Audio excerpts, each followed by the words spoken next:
Hello, everyone. My name is Mike, and this is Standing on Truth, Minnesota. Today we have Brad Koehler, who is the candidate for Minnesota governor. Hi, Brad. How are you doing today? Great, Mike. Thank you for having me on the Standing on Truth Minnesota show. I appreciate that. Thank you for joining us.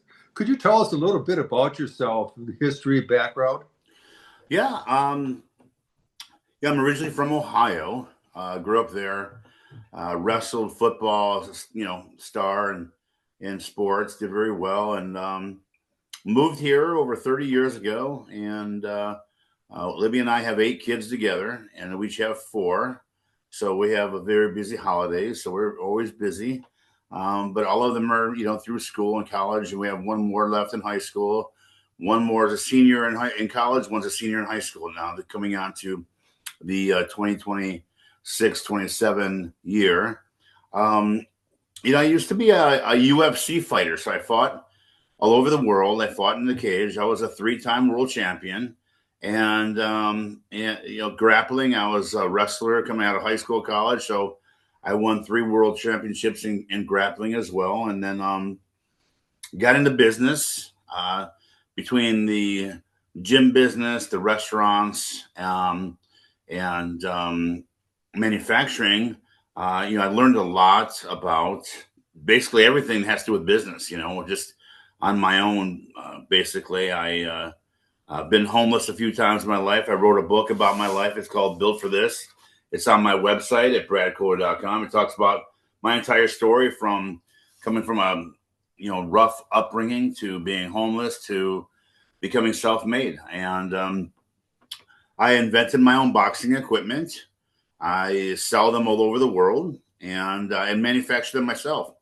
At one point, I got ripped off from China and was tired of having to be the slave of other people and what they know and what they do. So I decided to dive in like I do on anything I do, dive in, learn how to weld, learn how to cut steel, learn how to stamp steel, powder coat it.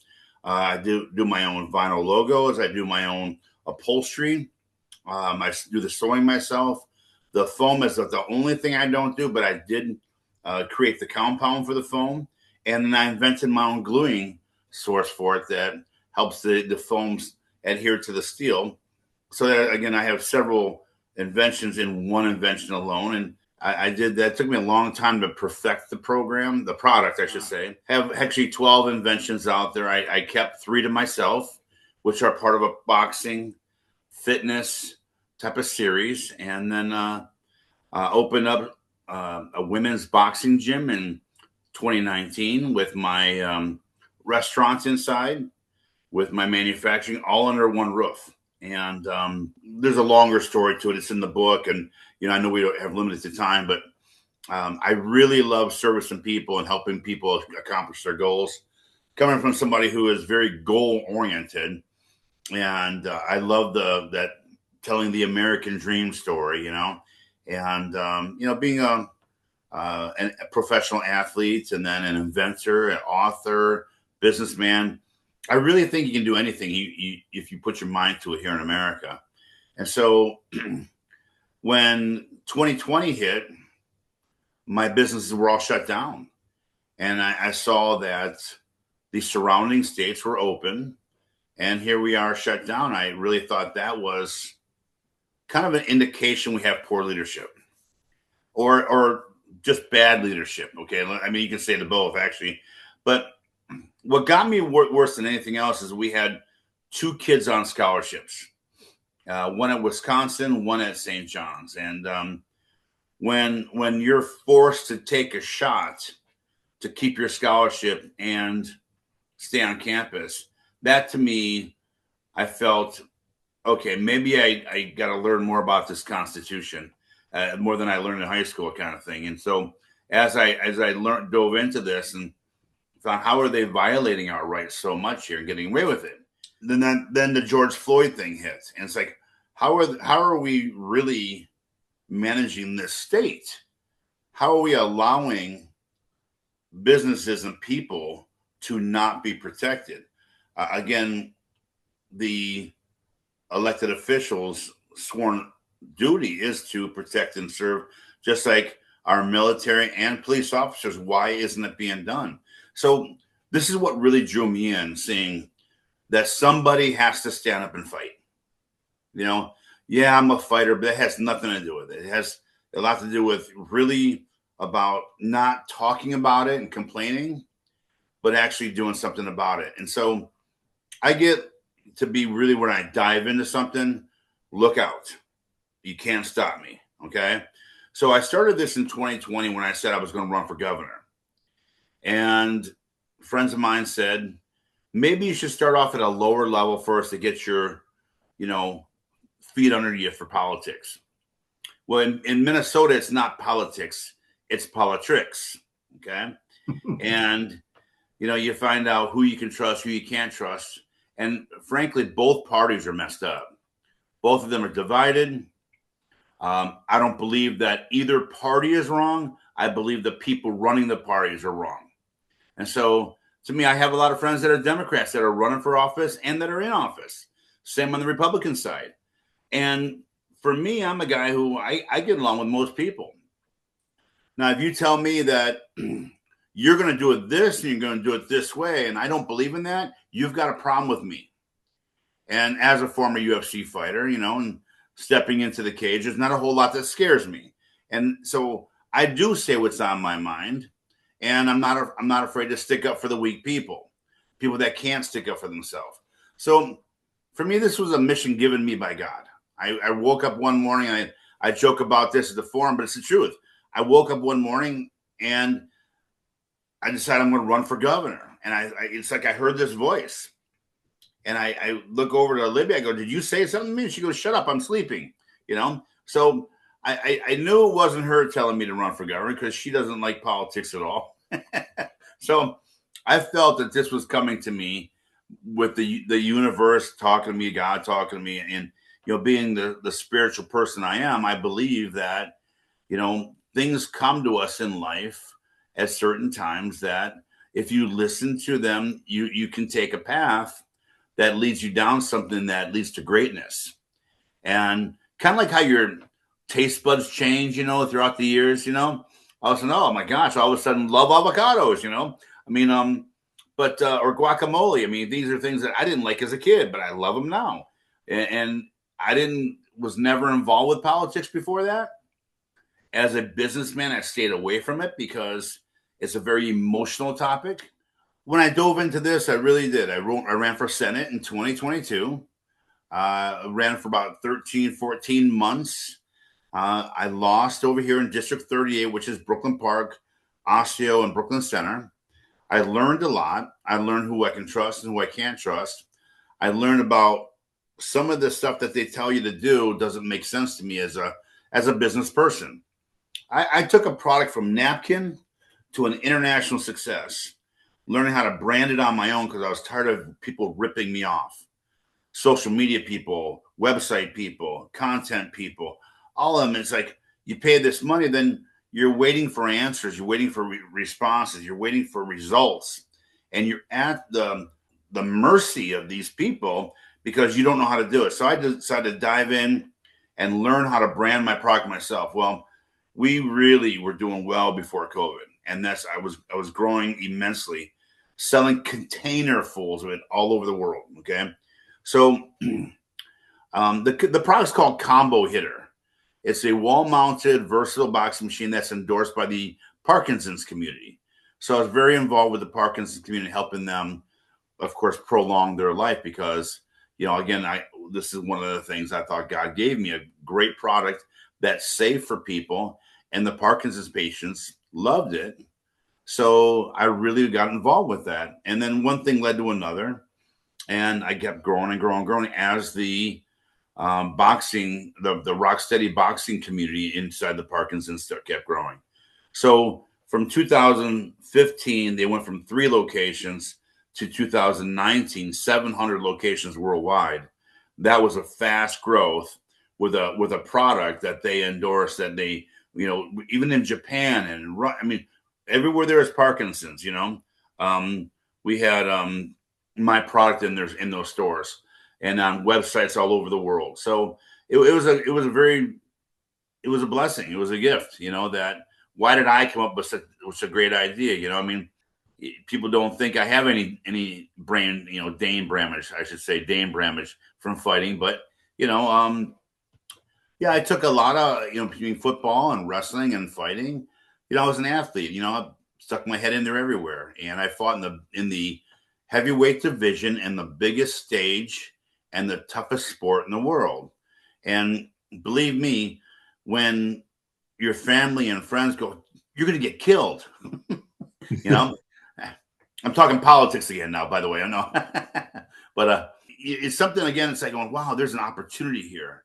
I really want to do it." And then I dove into it. You know, I was with McDonald's for 10 years as a manager in their franchise training program.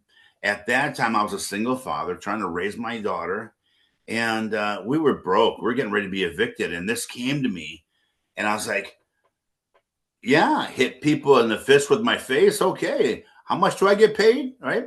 So it was great because I was fighting on the weekends and working at McDonald's during the week. But then after a couple tournaments that I fought in, I came back all, you know, like I was beaten up, you know, but I won. Okay, I did win, but I looked like I got beat up.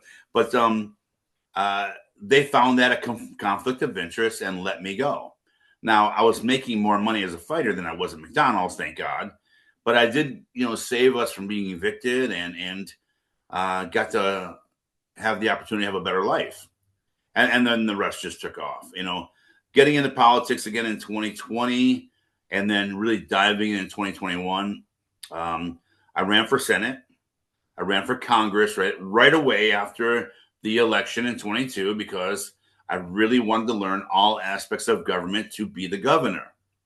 And so I did the state, I did the federal, and then I conceded to Tad Jude over here in CD3, and then right away jumped into the county commissioner role of campaigning because we did not have a conservative candidate in there. And then I ran that, and I did very well. Came close to winning, but you know, I was still lost. So that to me, losing is frustrating. So I took about 2 weeks off, like I did on other campaign, and then announced in December of 24 that I was running for governor. I felt that between my team and what we learned and the layout of the land, that we could do this and run a solid race with the right plan to fix Minnesota. So when I go to the forums and I talk to people, we know about the problems that are out there. We see them on social media. We see them on mainstream media. I talk about the solutions. We're right now at $9 billion in fraud. We're at a $7 billion deficit. And by the time 2027 rolls around, we're going to be at $12 billion in fraud and a $10 billion deficit. How do we fix that without continually dipping into the taxpayer's pocket? Well, again, I have come up with a very solid solution that will save Minnesota. And so that's what I've been fighting for. You know, I want to save Minnesota. Again, we have 8 kids. I want them to stay here in Minnesota. I want our grandkids to stay here in Minnesota. I don't want to move or go visit them anywhere else. And I want it safe. So, you know, Mike, I'm sorry that's, I'd like to say a nutshell, but that's probably about a whole bag of nutshells. Okay. But there you go. Okay. That's great. What a history. So you're running for governor. Could you explain the duties of the governor in a nutshell or a bag of nuts? What authority? What is his duties as a governor? Well, yeah, I was a multiple franchise owner in restaurants, and I would say it's very similar to that with a different product. You know, your job is every job.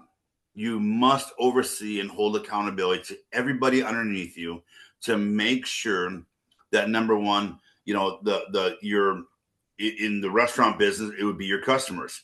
In this situation, be your taxpayers, your constituents, that they are number one. They are looked after for their safety, their health care, their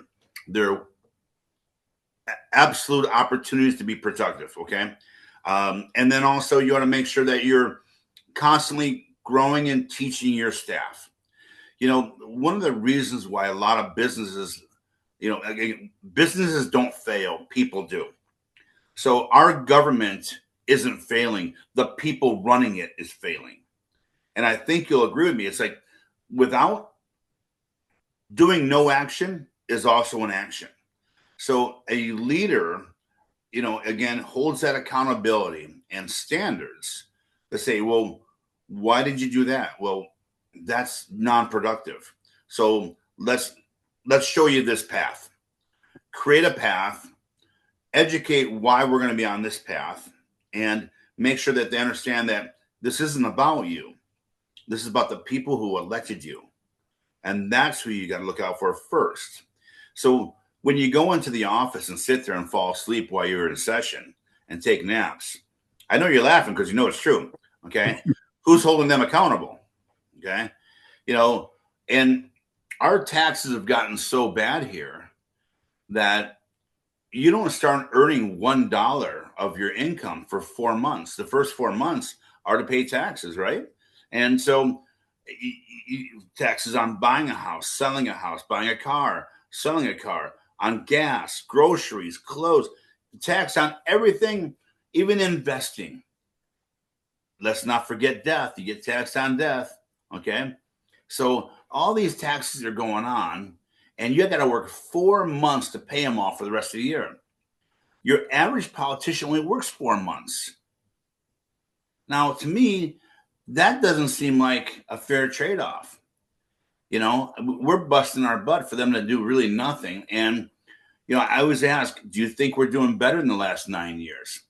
No.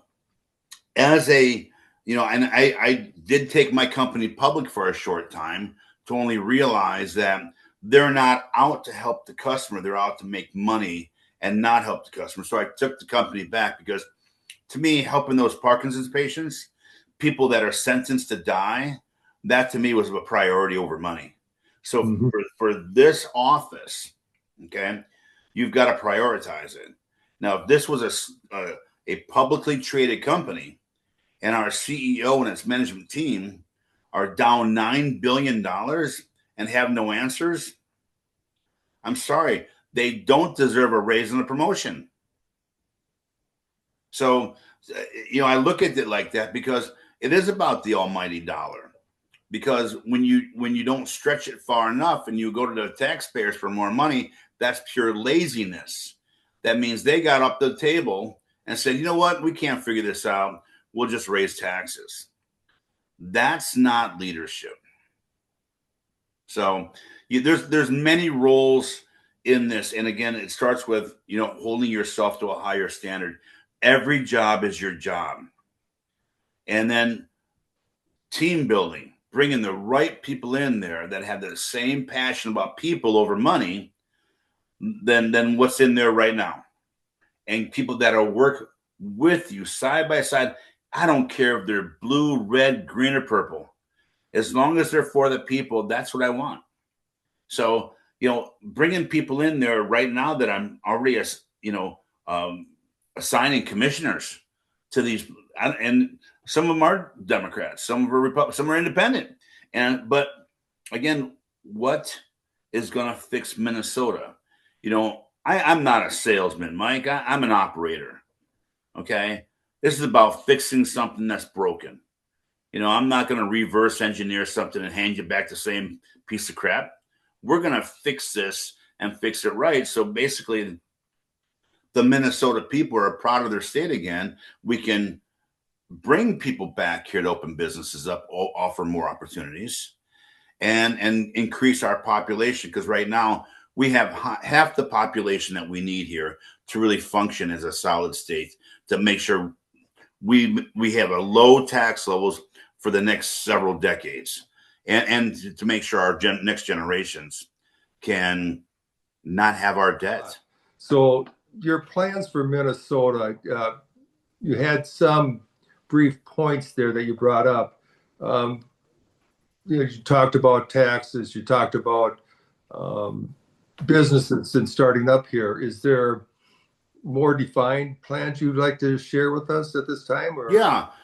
I mean, I talk about the mining and the oil a lot, but I'm going to skip that right now because that's probably the quickest one. I'll go to the two that I feel are very, very important to do. Okay, crime's outrageous here. Okay, so I want to go to the root of the problem, have a true prison reform. Now, my prison reform will be that we are going to put, well, there's 9,600 beds, 9,300 inmates, and roughly close to 6,500 to 7,000, maybe pushing it a little bit, that are eligible, that can work. So we want to put these people to work. Why? Because number one, they're becoming better criminals, and I hate to say it, but they're not getting smarter in jail. Okay. So we want to get them working. We pay $120 a day per inmate. Okay. So we're paying for that and getting nothing out of it. We're going to put them to work. We're going to attach workhouses to the mines, the warehouses, the farms, to restaurants, wherever we can offer employment for, that is, through the state. Well, the state's not going to be paying for it. The businesses will be paying for it. Okay. So these would be legitimate jobs, $16 to $20 an hour. And who's going to drive them there? Felons that have licenses that need a job too. We need to put people to work. There's a lot of people out of work that can't get a job because they have a felony. So my plan is to get, as soon as you get incarcerated, you start a plan to your exit strategy. Because right now there is none. There's no real true reform where it says, we're going to educate you in there. You're going to work. You're going to have these new, I call them habits, routines, and rituals that make you a productive person. That income you're making will be paying you for your institutional fees. The taxpayers will not pay for you no more. You have to work. If you don't work, then you go to hard time and it's going to be hard time.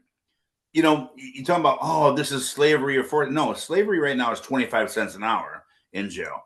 They're going to have a legitimate job, an opportunity. Also, we're going to get them education while they're in there. My goal is to have a 3 to 4 year plan, depending on the time limit they have left to go, that they're going to get at least a GED or a 2-year degree. They're going to have their driver's license when they get out. I mean, let's face it, you're in there for 3 or 4 years, you lost your driver's license. Then you got tickets and fines and fees on top of that, and then you can't get a job. So now you're driving illegally. They're doing a lot. You can't get insurance, right? And you can't get a job. So here's what we're going to do.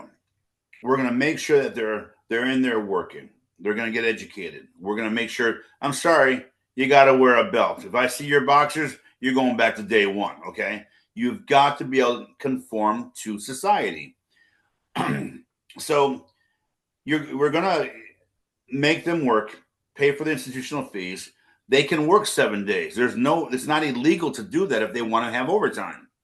If you work at a restaurant, let's say I have a guy, and again, I'm spitballing here, so don't, quote me on all this stuff. This is just, I have bigger plans. It's just that let's just use a restaurant because you need 50 people on most busy restaurants. Okay. Let's say you have 20 people you drop off in the morning. Boom. They're working there for their 8 hours. You have, them picked up in the afternoon while you're bringing the night shift. Boom. Now you bring them back. And, so you got a rotation of, I call them, what's the word I'm looking for?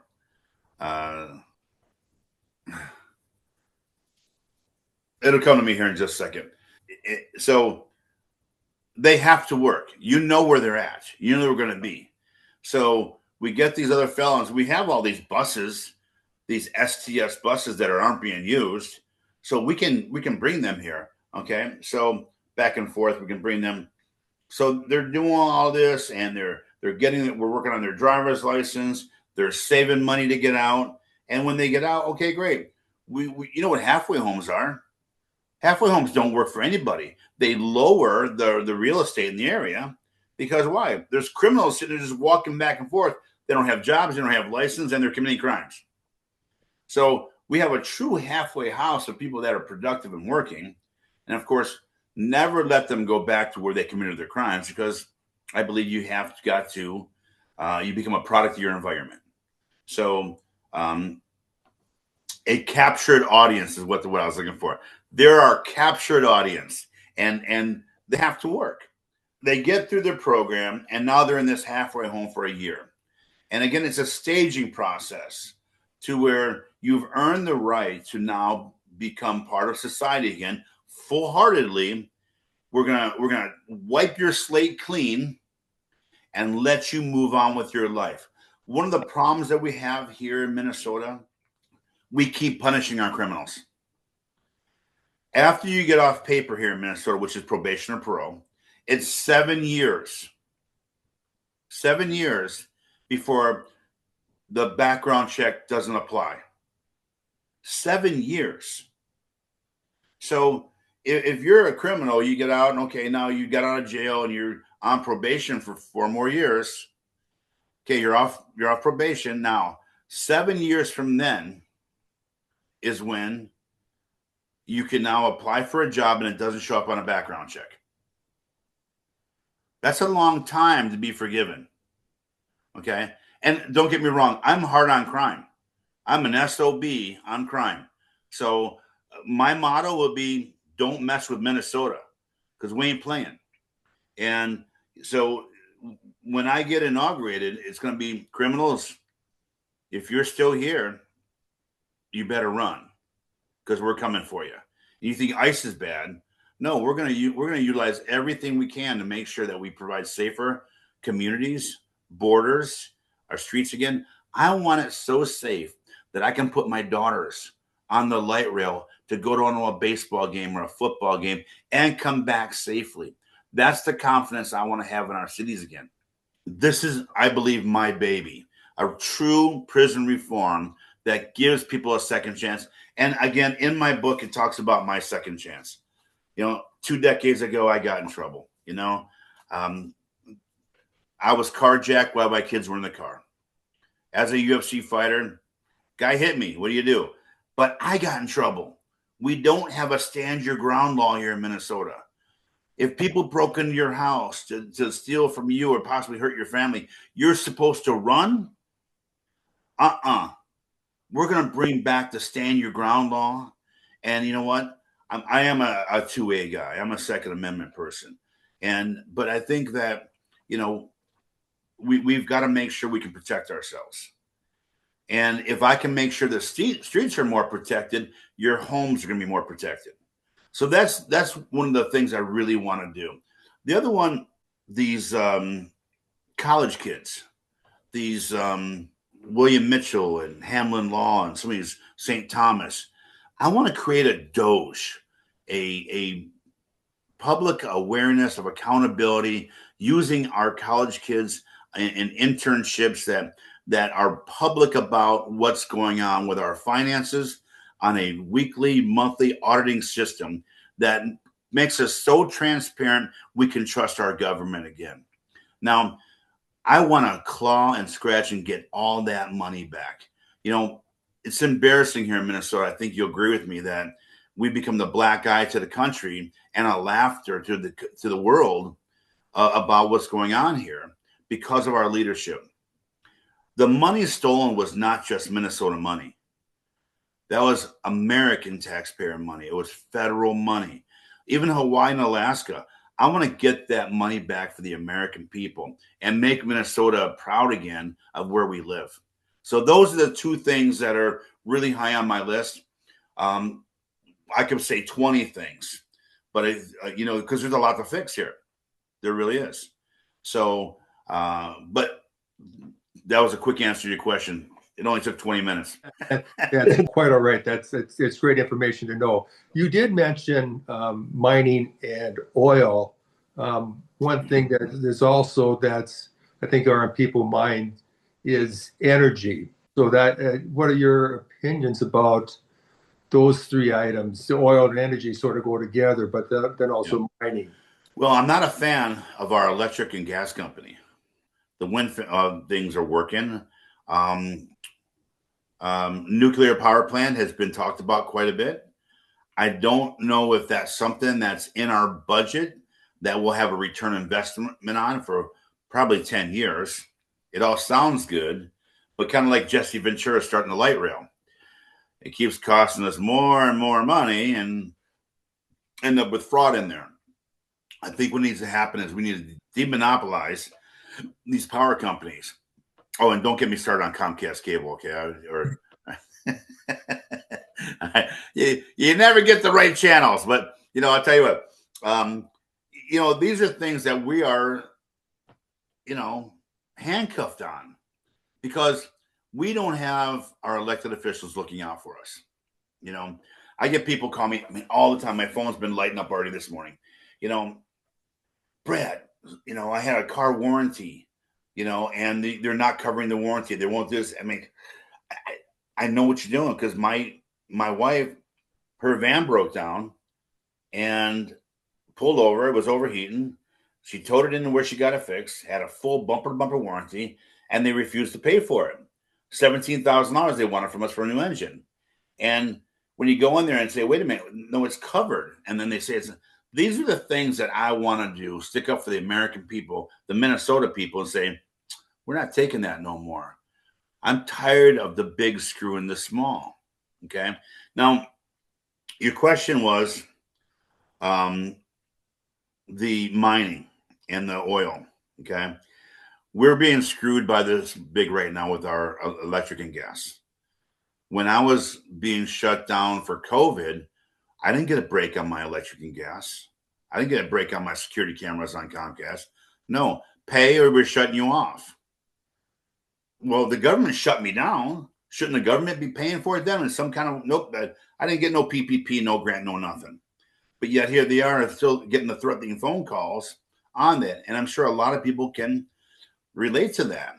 It's like they keep going up, but yet my income doesn't go up. How does that justify?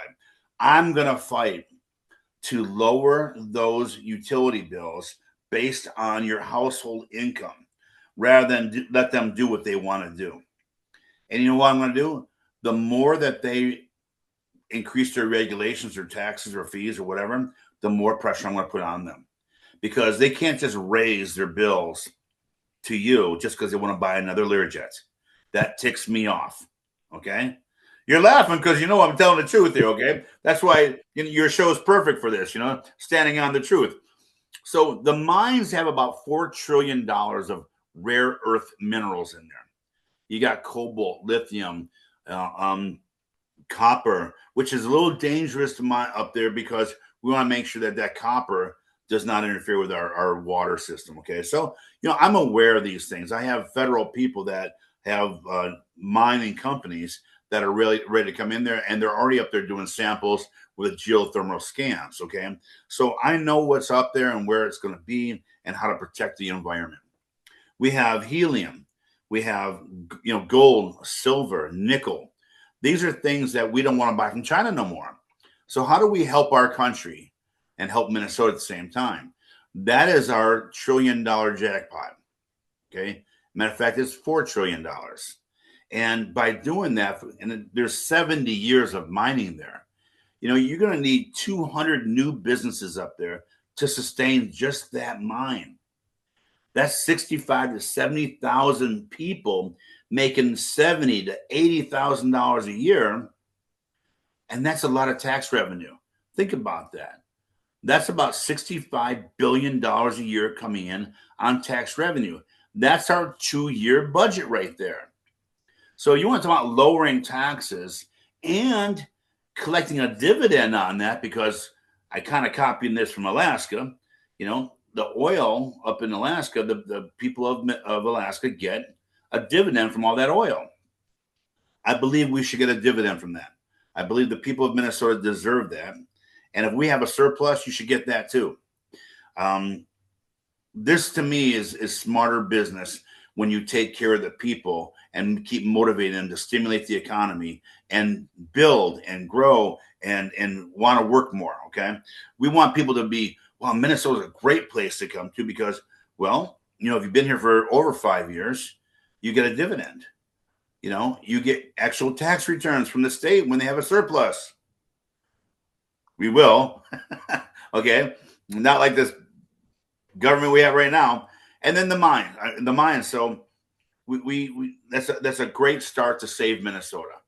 There's $3 trillion of oil underneath us. Why aren't we doing this? We're talking about $7 trillion, over 100,000 jobs. We could be lowering our taxes with all these people that do want to work. We have immigrants that want to work, and honestly, we have some criminals that are hardened criminals that probably need a little lesson than working. So yes, we put them to work, and yeah, it's a good living too, because you can make a lot of money in the mines and oil wells. Okay, so we have the people and the resources. Why aren't we managing that and putting it all together? Why aren't we doing this team building with an ethical plan to win? And so just those couple things alone, and the other things I talked to you about, I really think that in 18 months, we can turn Minnesota around, really get rid of property taxes, get rid of day one. I want to get rid of business taxes. We're going to save our farmers. We got to get government out of farming and let the farmers do what they do best. You go in there and tell them how to do their job. I mean, that's insulting to me. You come and tell me how to fight, I'm going to probably hit you.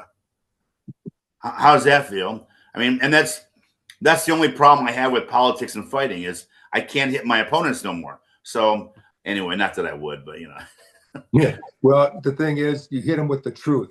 You hit them with the good, hard fighting sword is the truth and the word and the facts. That's right. The pen. The pen, mightier than the sword. Mightier than the sword. Yes, sir. So finally, how can folks help you out, support you? Your website link, whatever. When I started learning how to fix Minnesota, I never asked for a donation. Yeah, people donated, but not much. I have been getting more national donations come in because of my notoriety, not just nationally, but internationally through my fighting and business career. And if people go to my LinkedIn, you'll see how networked I am with executives from all over the world. So I have a great mentorship line. But I wrote this book because I really wanted to be an honest governor. I wanted people to know who I am and what I'm all about. I want to put it all right there and really tell you about me and tell you the truth. And so you talk about standing on truth. I did put it in the book.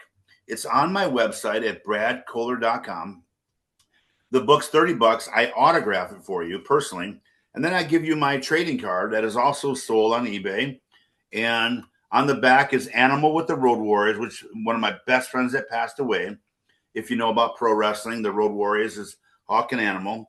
And he traveled with me all over the world, and we trained together and trained with a lot of those guys. And, I got to meet a lot of really cool people being, an athlete. And, but, the website's bradkoehler.com.